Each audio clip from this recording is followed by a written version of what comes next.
how did we get here? Impunity. This is the key word to understand the barbaric scale of that the Israeli genocide has taken. Since its birth, Israel has never been held to the same standard as most of the members of the international community. Israel has defied countless General Assembly, Security Council resolutions, International Court of Justice advisory opinion, and has targeted UN personnel and facilities, and also declared personas non grata, not only me, but the Secretary General himself, without ever bearing consequences. There are never sanctions on Israel. Judicial processes are either ignored or circumvented, and trade continues, and diplomatic ties remain intact.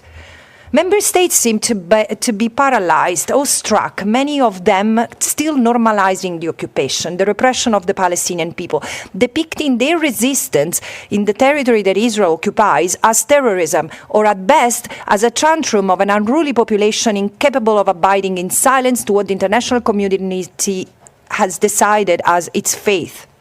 It is unconscionable to me that for many in the United Nations, Palestine continues to represent an issue to be negotiated, where the Palestinians have to accept sooner or later the status quo, their fight to self-determination reduced to a humanitarian crisis, and accept quietly the loss of their land, their failure to confront the imperialistic force of settler colonialism.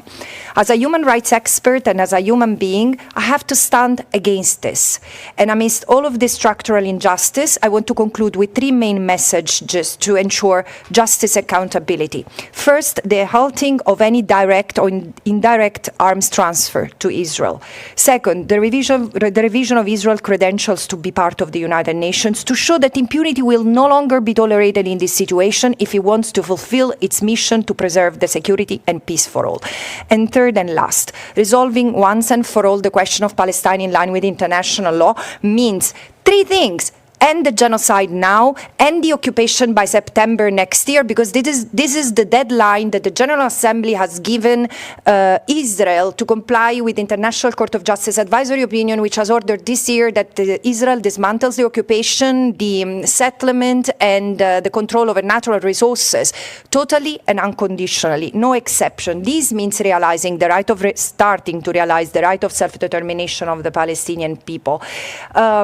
Four, we need to understand and embrace once and for all that this is not a conflict. Conflict as a term is a misnomer here, because there is a settler colonial framework at play when we talk of Palestine. And I'm not using this language as an ideological slogan, but as a framework capable of accurately describing the reality in the occupied Palestinian territory that is becoming more and more catastrophic as the time passes. Thank you.